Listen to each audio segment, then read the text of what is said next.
Wow. Welcome everybody to the Living Consciously television show coming to you live from our Denver, Colorado studios. We are, of course, streaming on the internet at consciousrevolutionmedia.com, also on YouTube Live, as well as Google Hangouts. And I'm your host and moderator, as always, and our theme today is what are the attitudes, beliefs that hold us back? And our special guest cast this afternoon is Rick Colster. He's joining us somewhere from Texas. Welcome to the show. Thank you. Glad to be here from the great state of Texas. and a dog has joined the show too, so that's okay. Dogs are pretty highly conscious beings, so that's cool. Welcome, dog. And then we have the rest of the cast. Next to Rick, we have the beautiful lady, Jamie Lerner, and she's from a place where the wind is always going on in Chicago, except today. Welcome to the show. Hello, it's wonderful to be here. Thank you so much. It's good to have you. And then next to Jamie, we have another beautiful lady in the red coat. Her name is Linda Dyer, and she's joining us from a place where the kangaroos are roaming wild every day in Australia. Welcome to the show. Or not. Or not. well, actually, no, I think we've got the Chicago winds today. So, and our TV crew, Sunrise, is actually in Texas. So there you go. All right, awesome. And then next to her, we have, last but not least, Ninon de Verderosa, who's joining us from a place where the lights just never seem to quit, from Las Vegas. Welcome to the show. Well, they don't have a quit. Thank you, Steve. It's great to be with you and Rick and the whole team. Good to be here. Temperature's 106 right now. Oh, wow. We're in the heat. That is pretty hot. Steve, I don't know if anyone... we can't quite see you. I hope you're on screen, but I can't see you. No. Okay, well, I'll fix it. Yes. Just wanted to let you know. Thank you for letting me know. Absolutely. There you go. At least we got something there. We got the big heart. The big heart is Steve. That's right. There you go.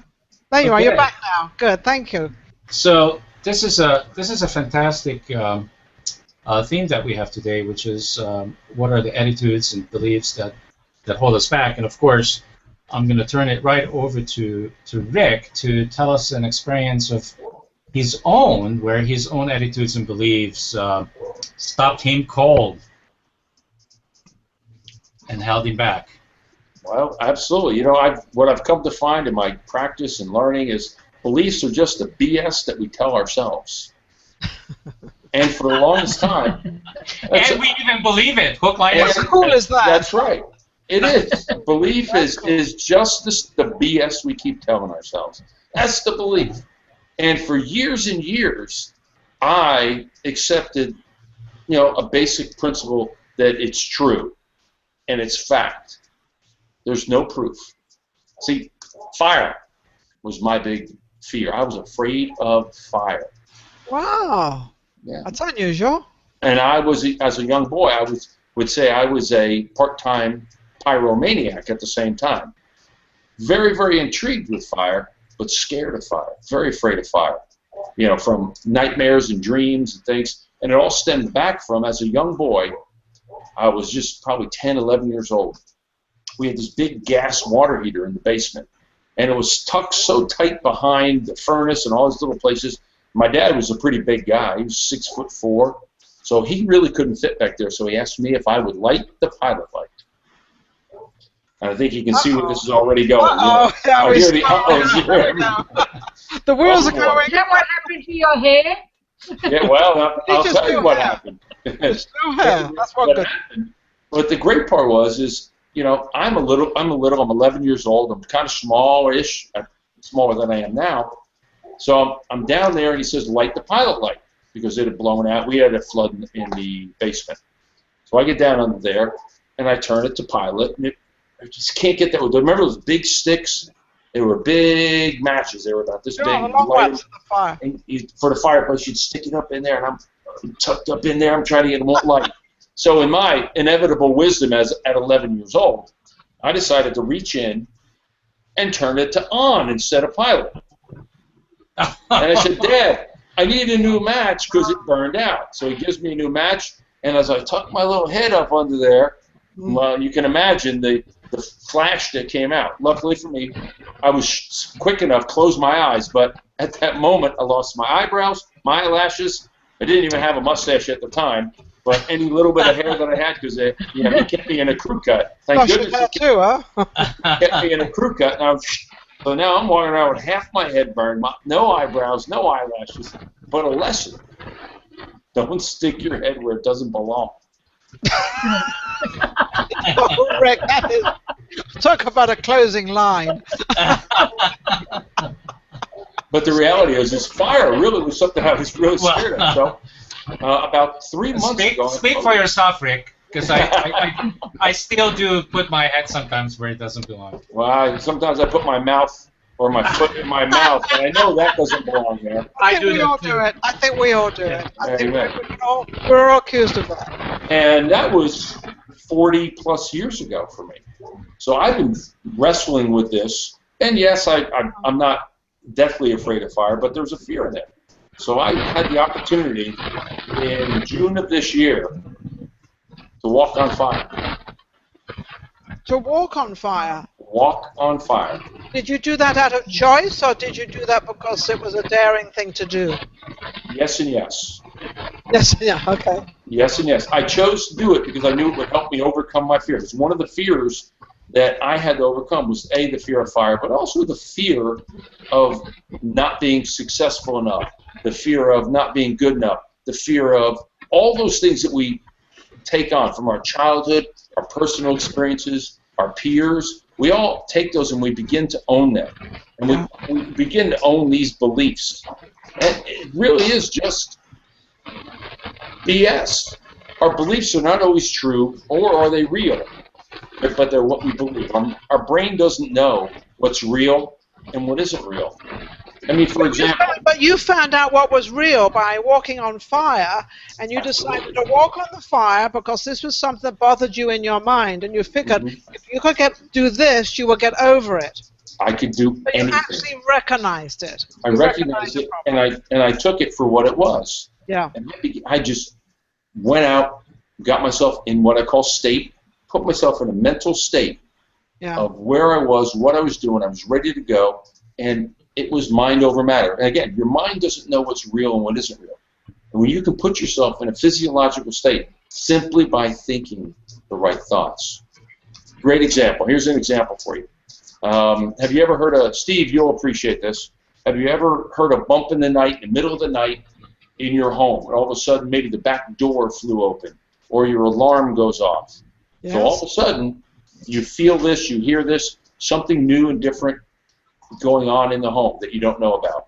What happens to your brain? What's the immediate thought? There's somebody in the house. Somebody's... Thank you for playing along. Yes, there's someone in the home. So now, what happens to your heart rate? Bum, bum, bum, bum, bum, bum. I live alone, so I know exactly what this is. I get it. How about your adrenaline level? Think about your adrenaline level. Adrenaline through the roof. The adrenaline just rises. Everything rises. Believe me, everything. Heart rate, breath rate. Your brain is telling you. You're starting to sweat. You're feeling that. Your muscles are tensing. There's blood coursing through your veins. Your blood pressure's going up. All because you have a perception that somebody is broken into your home. There's someone there that shouldn't be there. Fear goes in. All this physiological changes happen. And you get up in the middle of the night, and Steve, like I said, you can appreciate this.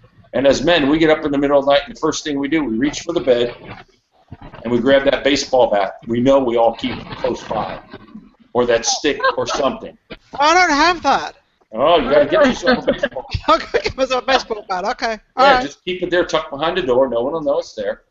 And you get up, and you're in your boxer shorts, and you're walking around the house like this. Where is he? Where is he? I'm going to get him. I'm going to get him. As you walk to the back door, you see that the wind has just blown open the back door, or the cat had knocked over a vase because they were playing. And all of a sudden, everything's relieved.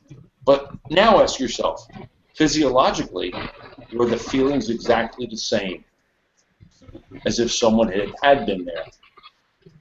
Yes. Absolutely. were. Thank you, Jamie. Yes, they were. Absolutely.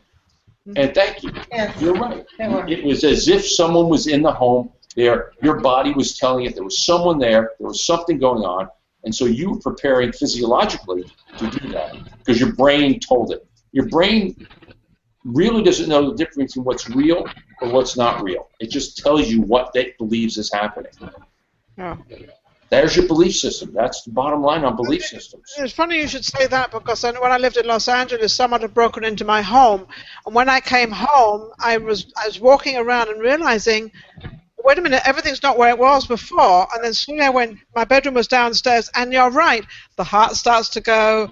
I don't know whether I went white or red. I don't know what color I went, but I was very nervous. And then I went downstairs, and there was everything in a complete mess. Someone had broken in. So then I went upstairs, and obviously I called the police, and then I went to go back in the home, and the police said, oh, you can't go back in the home. I said, wait a second, I've just been in there.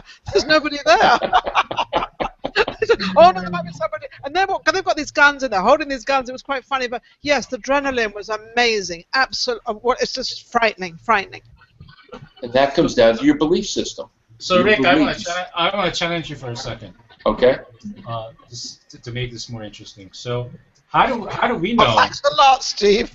You were talking about a brain doesn't know what's real and what isn't. So, how do we know what's real and what isn't? Well, when our belief systems, we tell ourselves what we want to believe. Think about it. People don't perform not because they don't know what to do. It's because their beliefs are not driving them to do what they know they need to do. Salespeople, I work with a lot of sales teams. And with sales teams, you find you've taken them through the training, they've been through the course, they've been shown how to sell, they've been taught salesmanship techniques, they've been shown about the product, they know all about everything, but they fail to execute. It's the belief system that they hold inside. They know what to do. They just don't do it. They don't take the action. That comes down to it. And really, fact of life is your quality of life is based on your quality of beliefs.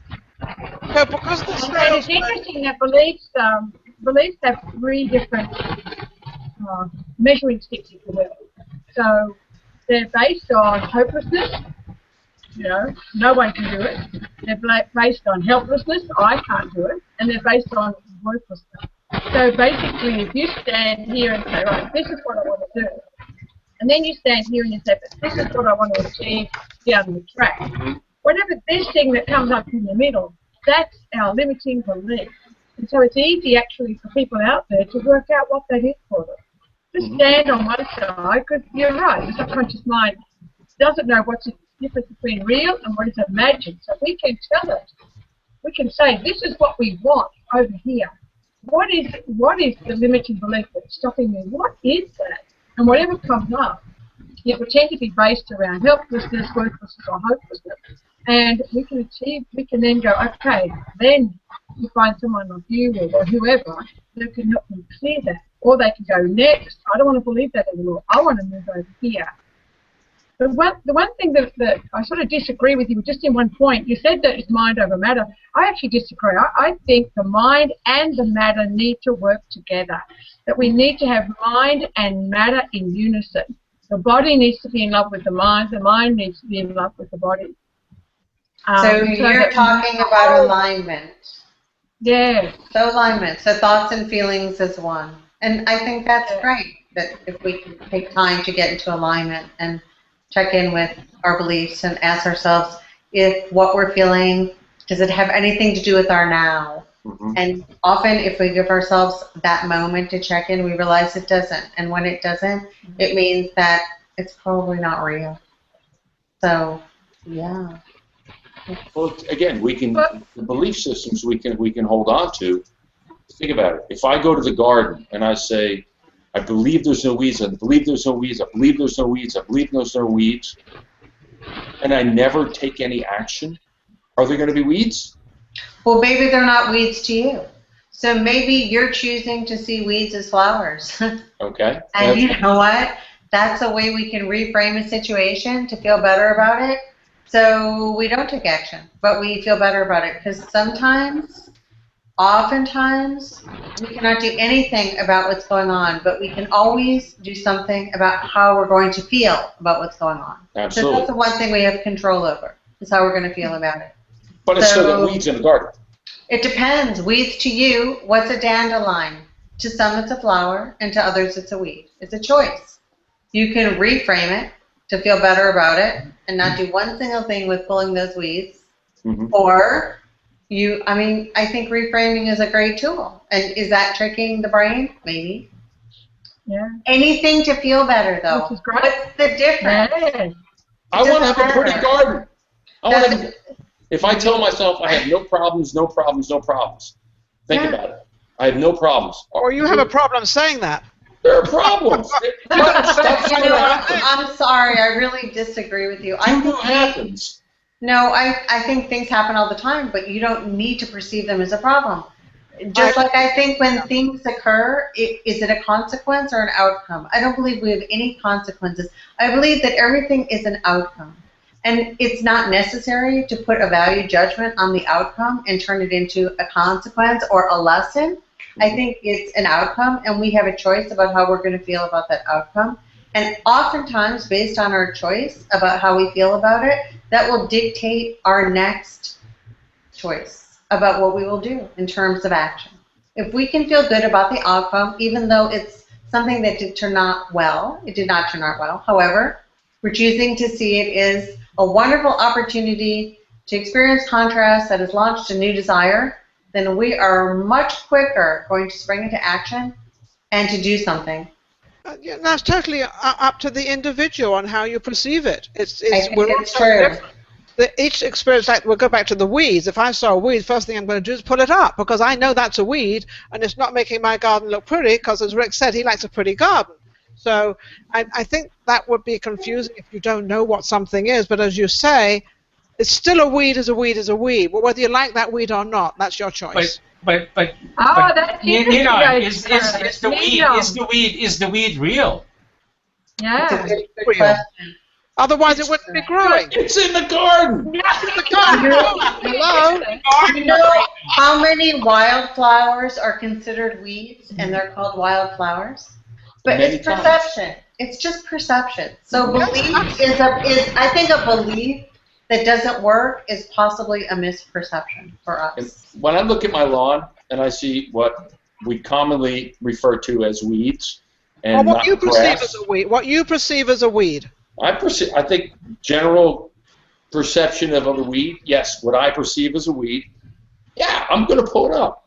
But if I just walk around telling myself that there's no weeds because I'm trying to trick my brain into, well, they're not really weeds. Yeah, but that's a choice. Isn't the fact, Rick, wait. Isn't the fact that you know what a weed is, isn't that tied to a belief? Because somebody has taught you that that's a weed. Absolutely. Well, we can go to social mores, and we can travel down a really strange road. Social morals and values. Okay, but you know what I what's think wrong? Is equally as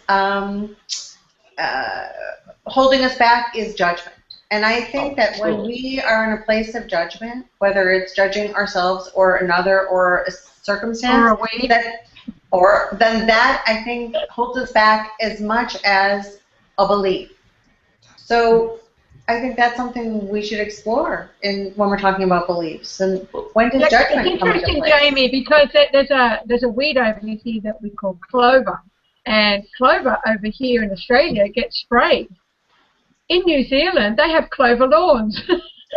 Clover's beautiful. Yeah, and it's just greenery everywhere. Yeah, I've never counted clover as being a weed, and yet it's more like a wild flower or a wild plant rather than a weed, because we have clover, obviously, in England. We have, the Irish clover and the four-leaf clover and for the Irish, and so we don't really count that as a weed. So actually what Jamie is saying is right.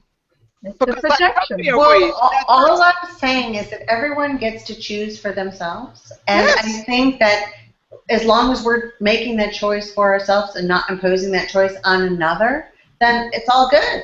And I don't really believe that we have any problems if we don't believe we have problems, because most of that's a the choice. time, our belief of having problems doesn't even come from us. It comes from someone else judging us and telling us that we have a problem. And Well, if we are in that place of unconditional love, I would say that most of the time we probably would not feel that we have any problems at all. I would think we would feel pretty good about ourselves, and we would move forward in a way that really is not filled with resistance and resentment and anger, but more just kind of like a Labrador Retriever, you know, that just kind of. Yeah, they're the best dogs in the world. But I think, you know, believing yourself and in what you do, that's the true belief. Whether somebody else believes you or not, that's their situation, their not problem. But if they don't believe what you're doing, either you're going to start judging yourself, or you are going to continue believing what you're doing and what you're creating. You're going to continue doing that because within your mind, which is not the same as the other person's mind, you're going to believe what you're doing is going to be absolutely perfect. It's going to And succeed. what is wrong with that, Rick? I want to know what's wrong with that, Rick. With Believing that no matter what anyone else is saying about you, that you are fine, that you're doing just fine. Absolutely. You make the choice based on other people's judgments. We're going to talk about judgments. What about our own challenges that we will face on ourselves based on what we want to accomplish? I want to accomplish this, X, Y, Z. I'll get married when I get this promotion. But I'm having a problem here. Or I'll have children when here. We put those limiting beliefs on ourselves that we need to have one thing happen before another thing happens. It's like a box of dishes. I think that's dangerous. Yeah, I think that's very dangerous. Yeah, absolutely. Always wait. We do it. I think that is so dangerous to wait. Well, I can't do it now. I'll do it in 6 months. I can't do it now. Yeah. And I would say, so my answer to that is, what are you waiting for? Because it's never going to be the right time to do it. So if you believe it and you like it, then why don't you just do it? Well, this is true. But the worst part about that is that we are constantly making agreements with ourselves that we're breaking. And based on that, that is not good for our self-esteem. We're telling ourselves, when this happens, we'll do that. Yeah. And then when that happens, we really don't do that. So we make these agreements with ourselves and with God and with God knows who. But that's training, Jamie. That's all. We were trained to do that. Okay, let's say we're trained to do it. That's right. But yeah. So the detriment. Out of all this great conversation, though, you guys have been just dancing around it. But what I haven't heard is what you're really talking about, and tell me if I'm off. I'm sure you will. We will. Is the truth. What you all looking for is the truth, and you're looking for your own truth. Not somebody else's. Your own. That's right. You can ask somebody else. You can ask somebody else if you're feeling that maybe they have a different. Oh, everybody will have an opinion. But that doesn't mean to say you're going to follow it. You've got to go for your own judgment or your own feeling or your own belief. Hey, folks, face the facts here. Life is going to throw you challenges and problems. It's going to happen every single day. And if you look at this and you say, oh, I don't have any problems, and life keeps throwing them at you, you keep ignoring them and not addressing them as challenges or problems or things to be fixed, whatever it is, it's going to happen. It's like this. Look, box of tissues. You take a tissue out, you say, whoop, oh, that problem, that's gone. Whoop. And you go, oh, look, there's another one. Oh, no. Then you go, oh, I'll get rid of that one. And all of a sudden, guess what happens when the box of tissues is all gone? It's empty. There's nothing You're there. dead. You're dead. Nothing. You're going to have problems. It's life. I'm not necessarily agreeing that we need to call them problems and challenges and issues. Because all that's happening is stuff is happening.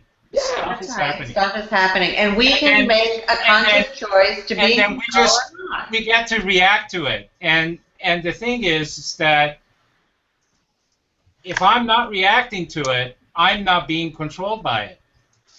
Well, you're going to lose. Well, no, because you can respond to it. Because when you're a conscious person, you can choose to respond. Most of the quote unquote problems that I think Rick is referring to goes away by itself if you don't do anything about we it.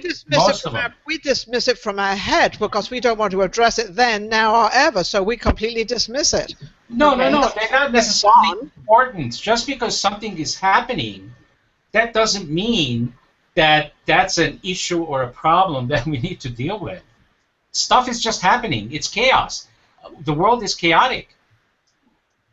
I think that that's true, and what we're choosing to put our attention on is a choice. And so I think what's important is that we talk about consciously choosing, because because when you are consciously choosing, you have the opportunity to respond and not react. And it's really not about anyone else. It's about you and yourself and how you're feeling about whatever the current situation is, and how you're choosing to move either forward or be paralyzed or move backwards. All of that is a choice. Do you have a practical example of that from today, Jamie? Anything you experienced today that's a Yes, I could give you a very good example from that. Yes, I could. Okay, please. I mean, I think that I'm really brilliant at reframing because I'm always wanting to be in a feeling good place. And a few days ago, I had a root canal, a very unexpected root canal, which was just awful and dreadful. And I have to say, I had a very difficult time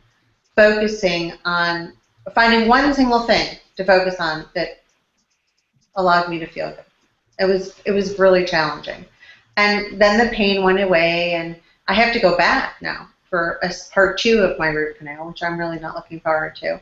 And today my appointment was confirmed for my next appointment, and it became really difficult for me to think about going back for that appointment, knowing exactly how I was going to be feeling when I got there, which is to be in excruciating pain and to feel abject panic. So this is very hard for me today. So what I chose to do is I chose to not respond to the confirmation of my appointment. As far as they're concerned, I have not confirmed my appointment, and that just felt better. It felt better for me to not think about it, not talk about it till right now, and not address it. And I feel that hopefully in the next few days I'll either come into alignment with confirming that appointment and going, or I won't. But right now, I'm just not dealing with it. So That's a what choice. happens? So Jamie, what happens when your tooth blows up from now, and now you're in physical pain because you didn't address? Okay. This. So what I'm hoping is I'm giving myself time to come into alignment. So my thoughts and feelings are going to be one, where I'm going to feel more comfortable with the situation and be able to make that phone call from a place of feeling good and actually going to my appointment. And I think that I'm making a conscious choice, and that is taking a lot of restraint. And instead of my real response is, I'm not coming.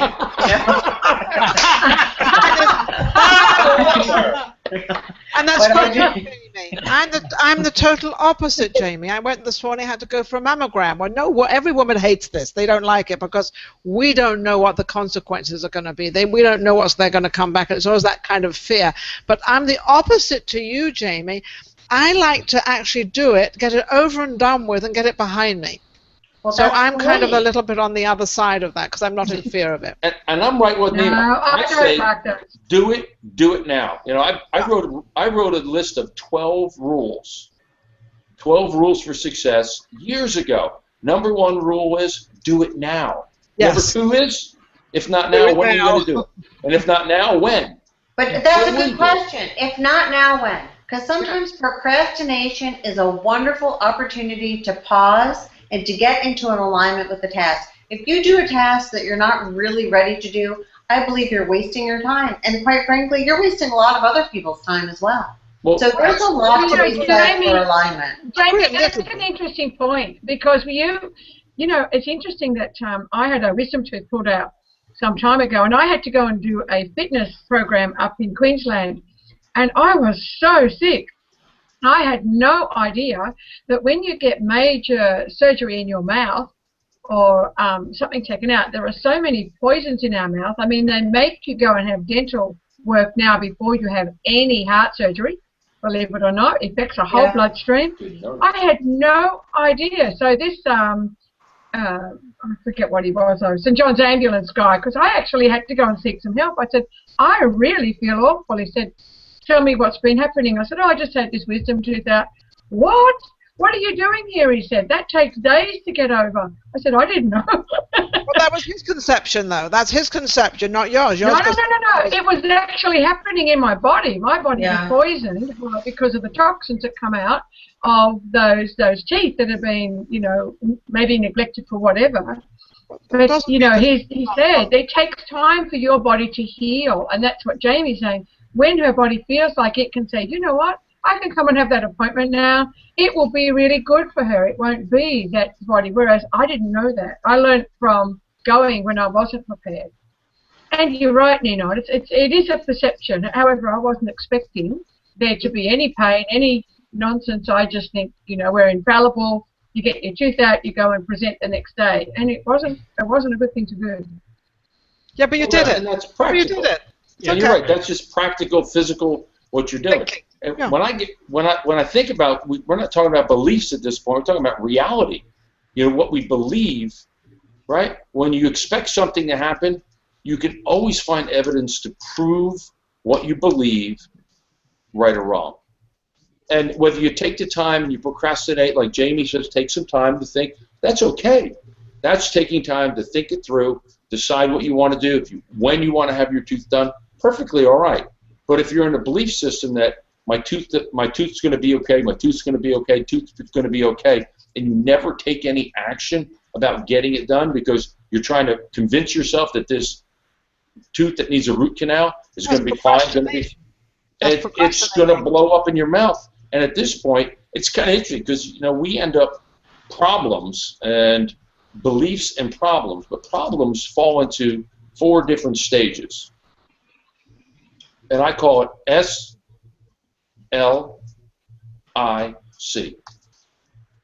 Or excuse me, S-I-L-C, right?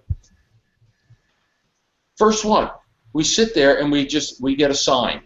We're given a sign. That tooth hurts a little bit. And Jamie, you can appreciate this, right? You probably had a tooth that was bugging you just a little bit. For 2 weeks. Yeah. So, and maybe, but think about it prior to that, all of a sudden, maybe you just knew, and every once in a while, it was just, a little ache in there. That's it'll be fine. And you get a sign. If you ignore the sign, what happens? It's worse. It moves up. It becomes an incident, right? Now it becomes an incident or an issue. Now the tooth is hurting on a regular basis, right? And you still don't do anything because, no, I don't believe anything's wrong. It's just, it'll be fine. The belief system is you're pushing it away. You're in denial. You're in denial. And at that point, you now move into the L, which is a learning stage. You learn that you probably should have done it when you got the first signal. When you got the first sign that something was wrong, you should have taken care of it. You're in that learning mode. And if you still don't take action, because I'm all about taking action. My book is called Roll Up Your Sleeves and Get to Work. It's about taking action. And finally, if you don't take action at that learning phase, you go into crisis. The C stands for crisis mode. And that's when you've got an abscess in your tooth, there's a golf ball-sized abscess on your cheek, and it's out like this, right? And all of a sudden, now you've got to call an emergency to go to the doctor. Crisis. Crisis is not a proper classroom. We should learn all the way when we see those things and begin to take action. Appropriate, Jamie, and you're dead on. If you tell yourself, I need time to think through this and process it, you're dead on right.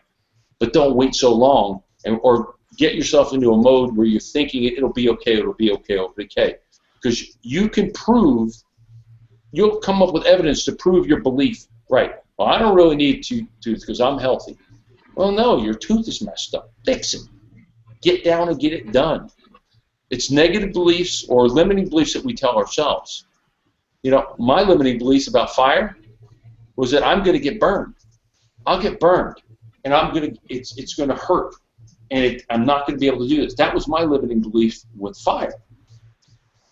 But limiting beliefs hold you back and prevent us from moving forward. Can I just ask you, that limiting belief about being burned, did that transfer over into your business? Because there's a very big saying in business that when somebody doesn't do something right or somebody has a bad time in business, that they've been burned.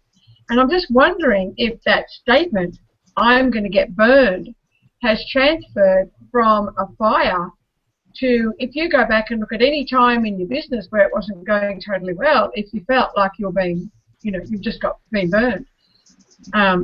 Just a lady was telling us the other day that she, as a child, was running around the house and she had maids and everyone was feeding her and she thought this was Christmas. And then her dad lost his job. And now they're in a really small place and all of a sudden she's saying, but Dad, I want some more food. Can I have some more like Oliver? And he says, more? Now that transferred into her business. She found it really challenging for quite some time to ask for more money for this amazing programs that she was running. And she said she could see it went right back to just as a little girl wanting to have more food, and all of a sudden getting more of anything became a challenge. So that was a limitation that became big in her filtration system or programming. Absolutely. The belief systems that you plug in every single day, from your childhood, personal experiences, the people around you, those belief systems you plug in. We buy in. We own those. We begin to own them. I'm not good enough. I'm not a good enough father. I'm not a good enough businessman. I'm not smart enough. I don't have an education, so I can't do this. Whatever those things are that we tell ourselves over and over and over again become our realities. Over and over. The thing is overcoming those limiting beliefs. And it's not about so much, and Jamie, you're right, you have to be in a peaceful place. You have to be in a place where you believe. But the fact of it is, if you keep telling yourself things that aren't going to work, keep telling yourself why things won't work, this will never happen, you're right, it won't. It's about changing those limiting beliefs that are holding you back from accomplishing what you want in your life. That's what we really talk about. Rick, what about faith and belief? Faith and belief, are they kind of parallel? Are they kind of, a lot of people believe in faith, belief, do they go together? How does that work? Well, faith is believing that when you're put in a situation and you have to step out into darkness, that either you'll find solid ground or somewhere you can't see. I know that I have faith that I can handle this. I'm going to step out into that darkness where I can't see and either know that, number one, there's going to be solid ground to put my foot down, or if there's not, I'll be taught to fly, and I'll be okay. Now, that's believing there. And knowing that is going forward as you move in faith, and I don't know if you're really meaning religious faith or more faith in yourself. And more faith in yourself because of belief in yourself. So it's more belief and faith in yourself. If I wake up and I say, I can make this phone call, and in fact, to give you an example, I have a phone call I have to make. Now, I've been holding on to make this phone call for a couple weeks. It's to the president of a professional baseball team, wanting to do some business with him. And I'm going, oh, he'll never take my call. Gosh, he's like the president of this big professional baseball team, and he's really important. Rick, you have to talk yourself through it until you get into a place where you're comfortable to make that call. That's why you've taken this time, and that's fantastic. I mean, that's a conversation that is so important. So it's not always about action. It's inspired action that comes from a place of your thoughts and your feelings are lined up as one. And sometimes that doesn't happen right away. What you guys are talking about, what I keep hearing in all these conversations is nobody's going to do anything until they are ready to. That's right. And they so they can go take the courses, they can go listen to Rick as a motivational speaker. None of that is going to make a difference until they can internalize this and actually they are ready to do something. This is true. And it's not going to be on Rick's clock or my clock or Jamie's clock or any one of us' clock. It's going to be on theirs. Everyone's different. We all have different clocks. We take 2 days, 3 days, 2 weeks, 2 months. Everybody is different. So I think our audience should know out there that there's not a set time for this. And I think Jamie is 100% on this. When it's your time, it's your time. And it could be 2 weeks. When she's ready to go to the dentist and make that phone call, she will be ready. But this is the thing. When the phone comes up, you might come. No, but this is the other thing, too. I have a really hard time with this. A lot of the self-help people and philosophies tell people that they don't know. I believe we know best for ourselves. We know better than anyone. Who would know better for us than us? And so I think it really is about tuning inward into ourselves and considering ourselves as our best resource And that's where we need to put our attention. And trusting ourselves that we know. Because we do. We know. We always know. Now, do we listen? No. Maybe not. Of course But not. will we tap into that intuitive internal guidance? We are dead on. And we can only do that for ourselves. Absolutely, because this is all we have. This is all we have. Is that It is all we have. And I don't Yeah, believe that there's one single thing out there. Nothing. And we can blame Yeah, everybody else if something goes wrong. It's not really them, it's who we are. Well, we blame somebody else for whatever it is, but we started it, it's our fault. Blame ourselves because it's coming from us. I don't It's know about more blame. But You know, Nina, you're right. It's about taking responsibility. personal responsibility. Personal responsibility for your own actions. Yes. And if you're not accomplishing what you Or want non-actions. or need, okay, Any action. That's right. any action or is in And an non-action is an action. That's right. Correct. Choice. Correct. Taking a choice is not to take a choice is an action. It's not to take a That's choice. correct. It's I all think about what's very interesting. personal responsibility.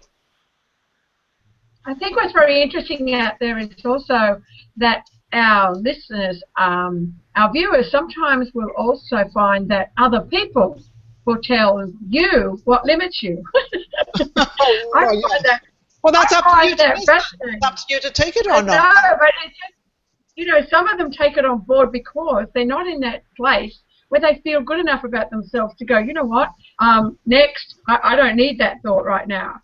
When I had made the decision to do some work in China, and I don't speak a word of Chinese, I asked some people would they like to help. And this lady over here to the left says, yeah, I'd like to help. That'd be great. You know, I can help you translate your book and do all that sort of stuff. But a lady over here, she says, you can't do that. You don't even speak a word of Chinese. And I started to laugh because I went, isn't it interesting that you've already worked out the limiting beliefs of why I can't do something? Of what you're doing. And the crazy part is, do you buy into it? You know, Linda, Yeah, do you that's buy right. that? Do Well, you take ownership ended up of that? joining us. Yeah. You know, there's the It was question. fantastic. Yeah. See, people will give you their limiting beliefs. They'll hold you back. Yeah. The question is, are you ready or are you willing to accept their limiting beliefs as your own? And If I you say think yes, that's let her help something. that. And I think that's something we have to tell children too, because children go to school and they are consistently told that they are not capable of doing things that they're very capable of doing. Absolutely. So to coach our children from a very early age to trust themselves and to know for themselves and not to not listen to their teachers, but to certainly listen to themselves Well, think about what as we tell often as they children. listen to their teachers. Think about how we teach children over and over and over again. And I'm really a big believer in positive thought versus negative thought. Think more positively, more positive things will happen. Pessimists, optimists, I should say, live 7 years longer than pessimists on the general faith. If you think about what's going to go wrong, how it's going to break, all of that, instead of what possibility is there. And whether it's the timing or whatever it is, what's the possibility? When you think about the possibility, that gives you the opportunity to make things happen. We teach our children every single day, don't do this, don't do that, don't talk to strangers, don't play in the street, no, over and over again. It's human nature. It's how we do as parents, and it's rightfully to protect them. We're trying to protect children. I have 2 beautiful daughters that I have been blessed to teach, and thankfully they've heard a lot of the way that I begin to think, and they think more positively than they do negatively. But as a parent, early on, we taught them don't touch the stove, don't write on the wall, picket, ad nauseum stuff. Don't talk to strangers, don't play in the street, don't do this, don't do that. Well, and pretty soon the kids are looking at you going, what can I do? Can I do anything? So I think on that, Rick, I think what you're saying is that before we say, as parents teaching our children or as teachers or whoever we are, we've got to think a little bit before we say something. We keep saying, no, you can't do that, it won't work. No, you can't walk over there. And we have to really think before we say that. And I think rather than talking at our children, we need to start talking with our children. Well, we need to stop projecting all of our fears onto them because 99% of it has nothing to do with them at all. It's all about our own stuff. So there's something called conscious parenting, and that requires adults to take personal responsibility before they make a choice to consciously have a child and then parent a child, which is a tall order, I have to say. I want Absolutely. to change the subject a little bit here. This is for you, Rick. I'm looking at the screen, and I'm looking at all these crosses, all these different crosses. What is the, I'm so curious. What is the reasoning for all these? This is it's what I call my cross wall, and these are gifts that most people that come to visit for dinner or come into town, and my home is always open for anyone who wants to say. This is, they say, what can I get you? As opposed to a bottle of wine, which will be gone pretty quickly, I say, you know what? And it will be gone pretty quickly in my world. Yeah, mine too. But I said, you know what? If you want to gift me with something, because everyone wants to bring something, I said, you know what? There's a nice cross. I have a very strong Christian faith, and that signifies part of my faith. And I said, if you want to bless me and give me something, there it is. And it's, you can see it goes all the way over there. It's a pretty large wall across. I think it's pretty beautiful, because what I do see within yourself is you're not afraid to show that. I mean, a lot of people are afraid to show, their religion or their belief or something. This does not mean to say you're religious. This means that you like crosses. But crosses indicate unity. They indicate a lot of things. Beautiful. It's not just a religion Man, symbol. woman. That's right. There's many, many ways to interpret a cross. Because I have a lot of crosses. I have them all over the house. I don't have them. I'm looking at yours. I'm going to get mine set up like yours now. But I'm looking at that because my dad gave me one, and my grandmother gave me one, and different people have given me one along the line. But they haven't given it to me as a, we want you to believe in Jesus, we want you to believe in God, we want you to do. It's never given like that. It's been given as a pretty present, as like you get. The same thing. Nice. I was curious. Does that bring you a lot of comfort and like freedom? This is in my home, and my faith, my religious, if you want to call it faith, my belief is, yes, I do believe in Jesus. I believe that he died on the cross for us. So yes, that signifies partly for that for me, but it's also a way that people have blessed me with something from their heart, that they've gone and picked out and said, it means something to me that I want to share with you. And I do the same thing. They're all over my home. Part of, as a professional speaker, as I get out and speaking, I have had on occasion, very interesting, have people pull me off after a speech and look at me and say, you are a man of faith. And they don't even know. But have you also realized when the people that have given you these crosses, how good they feel giving it to you? Absolutely. It's two-way when someone shares this great gift, it's allowing them to do something joyous and their life for you. And if I was to say, no, don't bring me anything, don't do anything, they would feel left out because, of course, they want to do something to, whether it's they're coming over for dinner or I'm opening up my home. I've got a couple extra bedrooms. I'm now kind of an empty nester with my girls out of the house. So I always have a room. There's always bedroom. There's always extra room for everybody. We'll all remember that, Rick. Well, be careful. Come on, there's a party. The pool's ready to go. But the reality is they're allowed to gift me. What is the greatest thing you could say, actually, to our audience out there, of for them to relieve or to sort of, understand themselves more, as we have talked about? What would be the most prominent thing out there for the regular person out there to sort of help them and let them understand themselves a little bit more? Okay. Play in life to win. In life, play to win. Focus and think on what you want, not what you fear. What you focus on is what you will get. So, yes, I agree with that.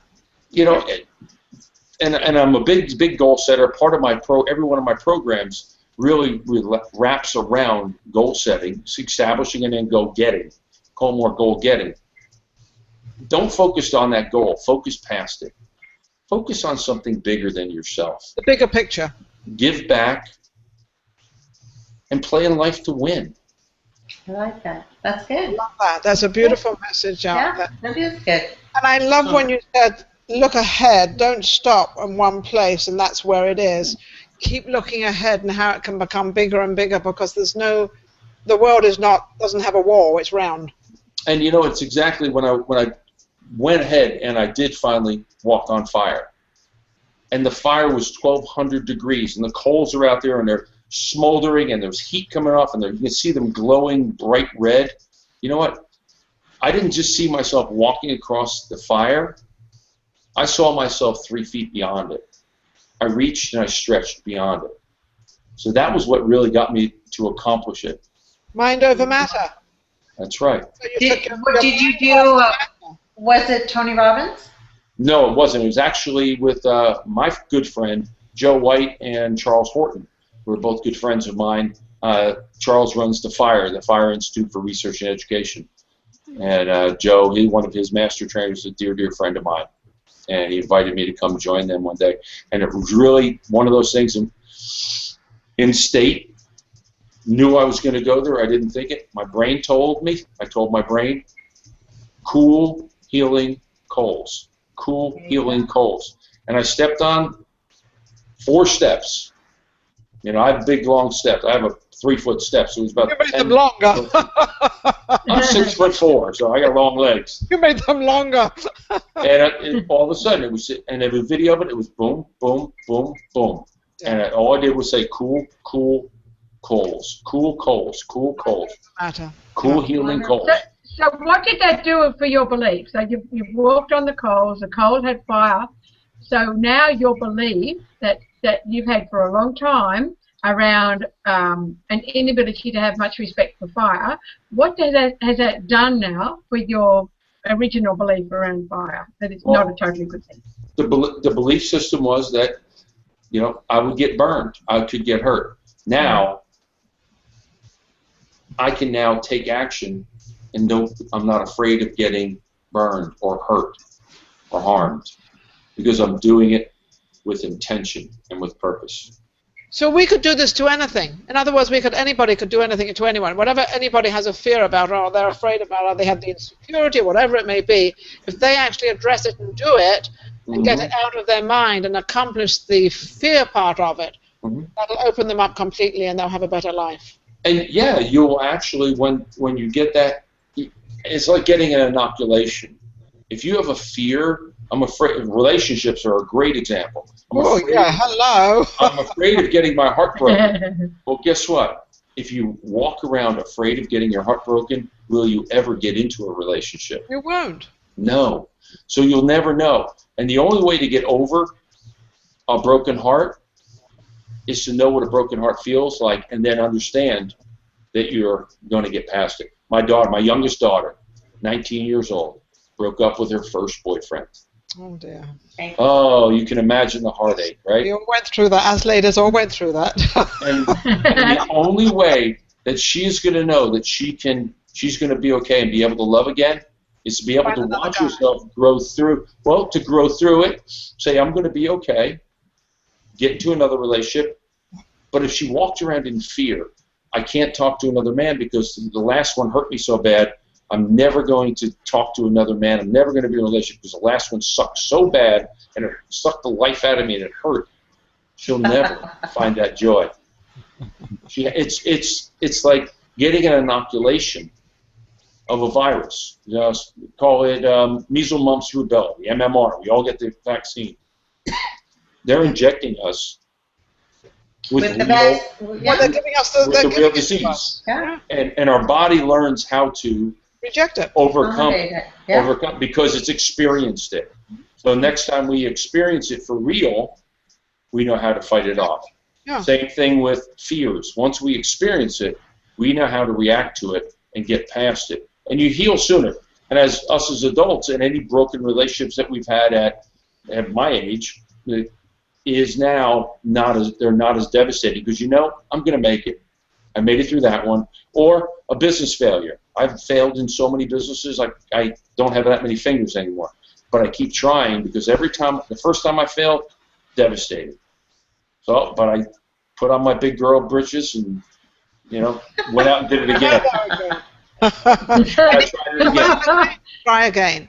I had a couple of successes. Everybody has something. Everybody has something within them that they can do really, really good. It's just about trying to find it. But every single person living, I don't care if you're rich, you're poor, what color you are, what religion you are, it doesn't make any difference. Everybody has something within them that they can do. Very good. That's right. And I think one of the great things about limiting beliefs is that you can pick it up in the language. You can pick it up in your own language and you can pick it up in everyone else's. Like, I've just been listening to all the language, and when people say I shouldn't do that and I can't do that and I don't know how to do that, that's all a limiting belief. Language. Every time someone speaks and every time you speak, listen to yourself, because you'll pick up your own limitations. Yeah, I don't and think then use them continually. Yeah, I don't think there are any limits. We make the limits. There are no limits. We make all those limits. And we Yes, but in our language, because those limits were given to us when we were little kids growing up, bang, you can't do that, you can't do that, you can't do that, you can't do that. So we tend to then say those limiting things, and it's up to us to go, oh, here I go again, next, and get rid of it. Just don't, omit that conversation and say, you know what, I can do that. Because I always say to people, if you're allowing half of the energy of your body to go toward your limits, then you've only got half of your energy to go towards what you want to do.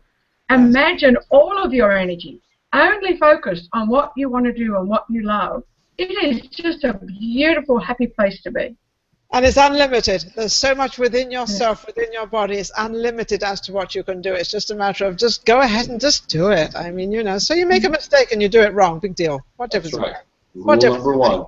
Coach Rick's 12 Commandments, rule number one. Just do it. Just do it. Just go ahead and do it. If you make a mistake, do it. At the moment, I'm trying to mend some furniture. A leg got broken. I'm trying to mend it. And I will do it. And I made up my mind, I'm going to mend this, and I will do it. And just like the phone call I want to make, just like that phone call I'm going to make tomorrow morning when I get up, I'm going to pick up the phone, and I'm going to well, if you feel ready. Oh, Rick, but if you take a little bit of leaf out of Jamie's book, if you feel ready for it, if you feel you've got the right words and you feel yourself, you're ready for it, then do it. But if you still feel a little agitated, hang in there. But we can switch phone calls, Rick. You can confirm my deal. I'll call your deal, okay? It's a deal. I'll be happy to call your tennis for you, because I want to see you with that big smile. Happy. Yeah, but Rick, you said you have to follow up with action, so you've got to go to the dentist. I think Steve, you're the one that can actually give a very good voice out there about dentists, because you've been going to a dentist for a little while now, haven't you? Yeah, this is going to be like I don't know, almost a year-long project. Yeah. And I am right now on some sabbatical of 4 months to have my gums heal. And then I am back having my gums open again, and I'm going to get some permanent teeth. So. Yeah. But you've had a rough time with that, but you faced it, right? Oh, I had a really rough time with it, and yeah, I definitely faced it, because I figured that how it's going to turn out on the other side, it's going to be a hell of a lot better than what I've been going through. Yeah. So you actually look at the consequences in the future, which is yeah. It's like I don't want to deal with all the mess that I had to deal with so far. So, but Rick, I want to ask the theme that we had for the show today. I just want to put a little twist on it before we wrap up the show. So what are the attitudes and beliefs that hold us back from what? What are the attitudes and beliefs that hold us back? From what our attitudes and beliefs are holding us back from? From what? Living the life we were destined to live. Which is filled with joy. Amen. There you go. And love. Yeah. And love and joy and purpose. And living wonder. to that purpose. And good things. Yeah. Think happy, good things. Yeah. Think of the consequences. Think of the consequences winning.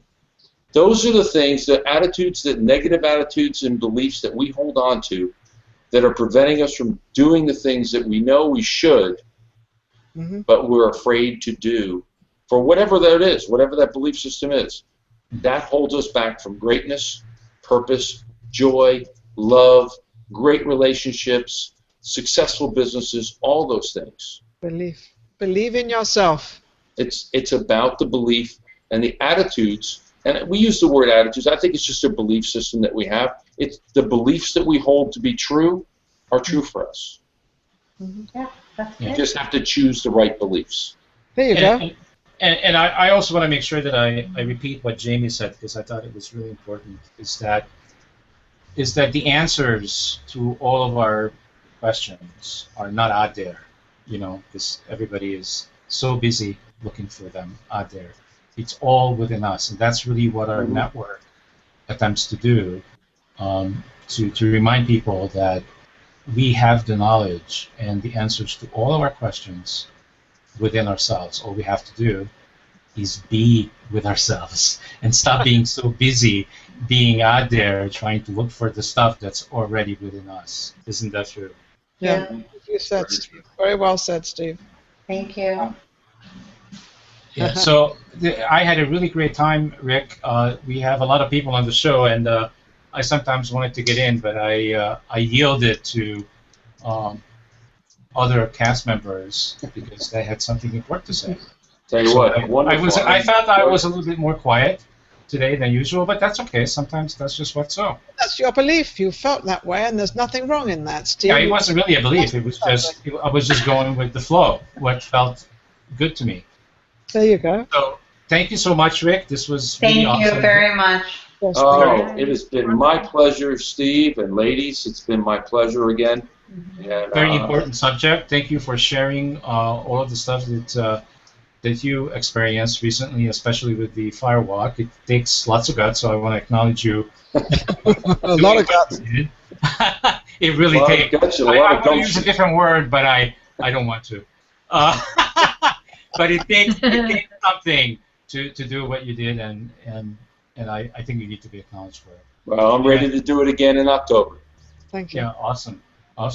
So thank you so much. I think all of us had really a lot of fun, and here's another edition of Living Consciously TV, and this happens, of course, every Tuesday, same time, same place on ConsciousEvolutionMedia.com. Thank you, everybody. You've been awesome. I love you all, and if Thank you. anything Love that you. Rick said, Thank or you. Jamie said, or Nina said, or any one of us, Linda said, or I said, and I didn't say much today, but if we did say something or did something that touched, moved, and inspired you, please continue to come back to ConsciousEvolutionMedia.com. Thank you so much. Thank you, Thank Steve. See you guys later.